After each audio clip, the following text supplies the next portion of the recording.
Today, I'm going to share exactly how I managed to do it, the strategies I used, the mistakes I made along the way, and how you can start exploring similar paths if trading isn't your thing. I want you to picture this. You wake up in the morning, check your phone, and instead of stressing over whether Bitcoin went up or down overnight, you already know that your income is flowing in from systems you've set up in the background. When most people hear about making money with crypto, their minds immediately jump to trading, charts, candlesticks, and the constant stress of buying low and selling high.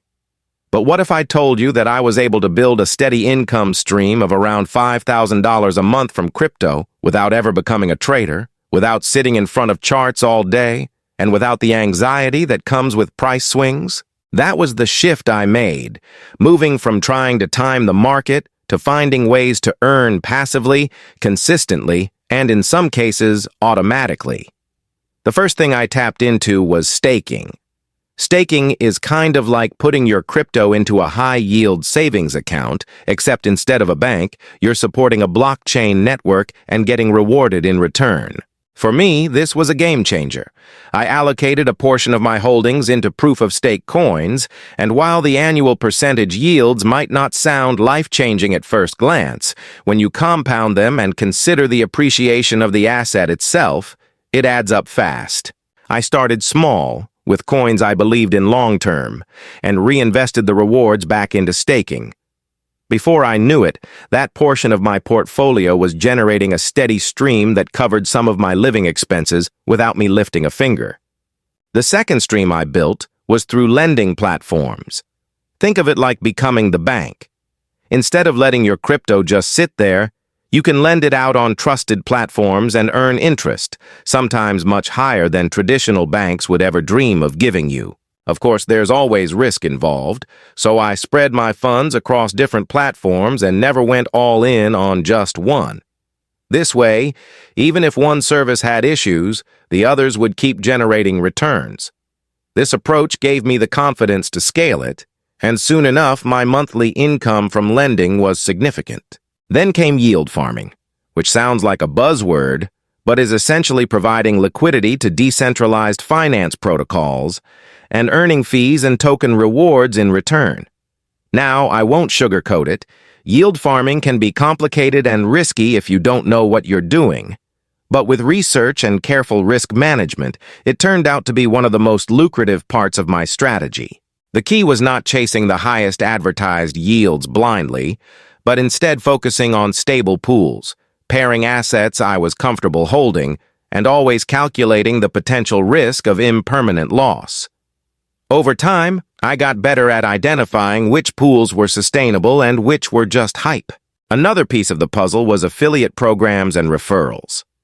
Many crypto exchanges and platforms offer commissions or rewards for bringing in new users, and since I was already using these services, it only made sense to share them with my network. I created simple content online, tutorials, reviews, and recommendations, and people who signed up through my links generated a steady flow of referral bonuses.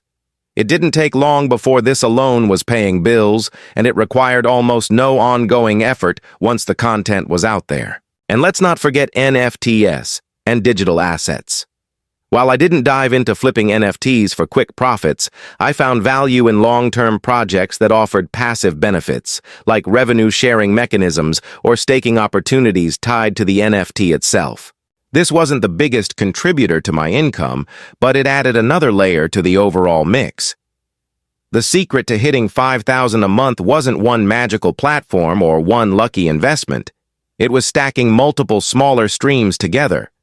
Staking gave me a foundation, lending brought consistency, yield farming amplified returns, referrals provided passive bonuses, and NFTs added a creative edge. Together, they formed a system that didn't require me to time markets or predict the next Bitcoin move. Now, was it all smooth sailing? Absolutely not. I made mistakes early on, like chasing platforms that promised ridiculously high returns only to find out they weren't sustainable.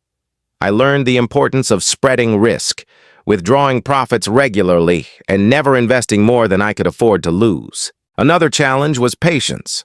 Unlike trading, where you can make or lose money in hours, building passive income takes time, discipline, and the ability to let compounding do its work. But once I shifted my mindset and stopped looking for overnight success, things started to click. If you're someone who wants to get into crypto but hates the idea of trading, the good news is there are so many ways to put your assets to work for you. The key is to do your research, diversify your strategies, and think long-term. Focus on building systems rather than chasing hype, and over time, you'll see the results. So if this story has opened your eyes to the possibilities of earning with crypto without trading, imagine what it could do for you if you take action today. And if you want to keep learning about strategies like these, tips on building income streams, and insights into the crypto world without the stress of day trading, make sure you hit that subscribe button, give this video a like, and drop a comment below with the method that excites you the most. Thanks for watching, and here's to building smarter, not harder, with crypto.